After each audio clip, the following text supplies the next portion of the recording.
It is my honor to welcome Ashley Woodard Henderson to share how Appalachia influenced her life of advocacy. Thank you, Mizell. It's a pleasure to be here with you all. As I get started, for all of the folks that are angry and disappointed tonight, for all of the folks that are brokenhearted but determined to defend democracy and build a country where all people are free, I see you. I love you.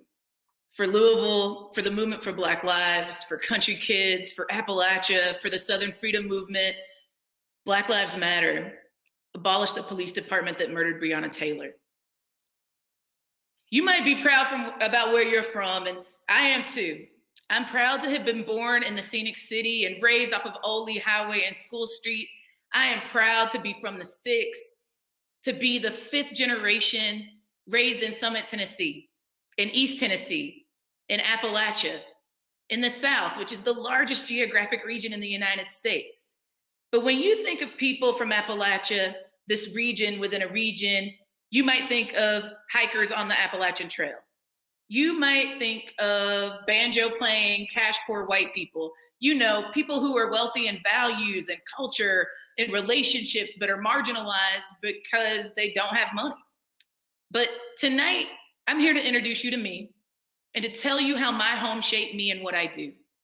And likely, that will cause you to think differently about where you're from and how it shaped you and what you do. My house was a gray cinder block shack with a tin roof. My parents, like a lot of us, were some of the first people to invest in giving me an identity. I was raised learning about place and identity from my mother's parents, and that for 100 years or more had been raised in the same neighborhood with the same folks.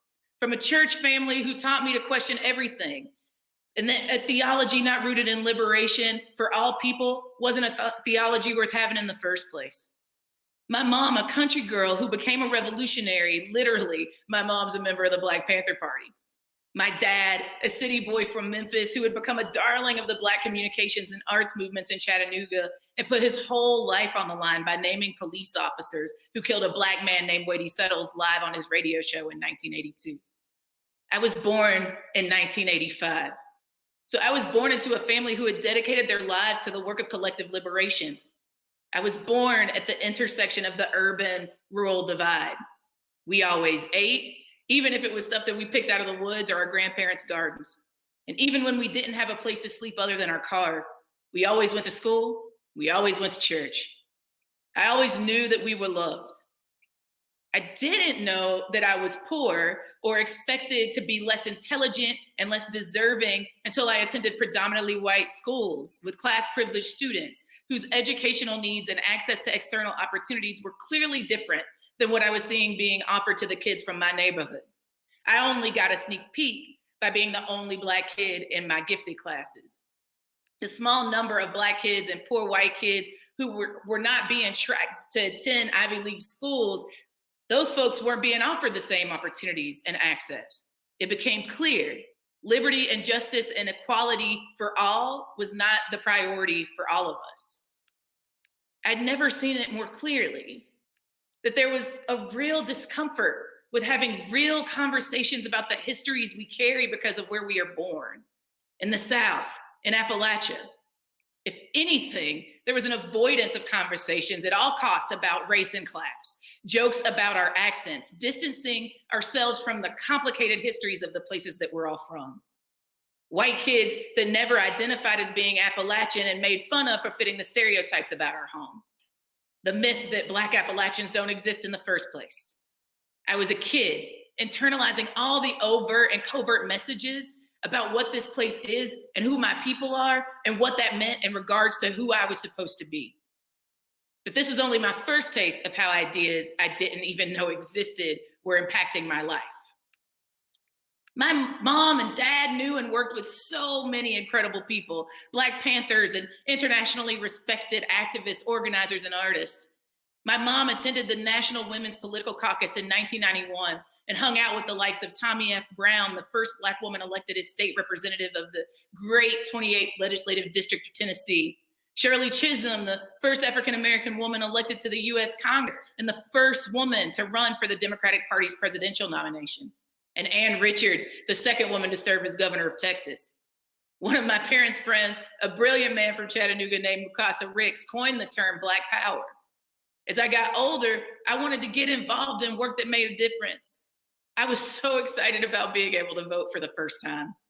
My mom's dad had been a precinct chair all of my life, and I'd been filling out the little bubbles on my mom and grandmother's ballots for as long as I could hold a pen. In 2004, I realized that white class privileged students at my school were being targeted to register to vote, but the Black working class kids, including myself, were not. I called a man named Johnny Holloway, an elder Black organizer, the president of the Operation Push Coalition in my city. He taught me about 3 civil rights workers. Their names were James Chaney, Andrew Goodman, and Michael Schwerner, who were murdered in Neshoba County, Mississippi in 1964 for daring to fight for the right of Black people to vote. He told me about James Chaney's younger brother, Benjamin Chaney, who just so happened to be planning a reenactment of the Freedom Rides and was looking for young people that would live into his brother's legacy, doing voter registration and education work and fighting for justice in cold civil rights martyrs cases across the country.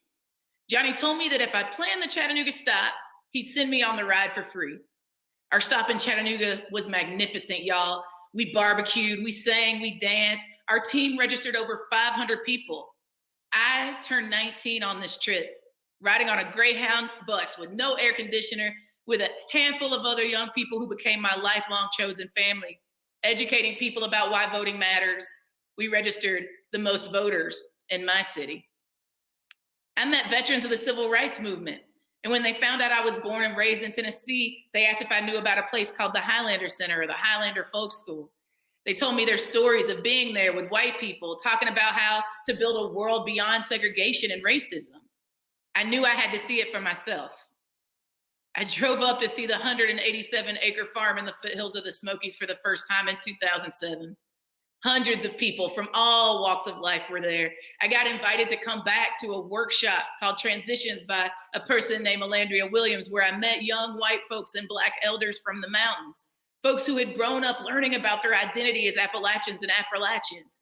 They taught me about extractive industries like the mines that exploited the labor of cash-poor miners, folks that struggled financially because corporate CEOs hoarded profits earned by working people, and about the history of Black-led, multiracial, working-class movements for justice. I learned that those fights for justice were my inheritance. I learned that the father of Black history, Carter G. Woodson, was an Appalachian. The Empress of the Blues, Bessie Smith, an Appalachian. Nikki Giovanni, the activist and great poet, an Appalachian, and so many others. I started to question why the myths of monolithic whiteness and poverty were the stories that were being told about the folks where I'm from. I became thirsty for more of the real truth about Appalachia and the South. Organizing in every Southern state around a multitude of issues that everyday people were facing in their hollers and their hoods. I learned from names you might recognize, like Diane Nash, and from names you wouldn't, like Margaret Block.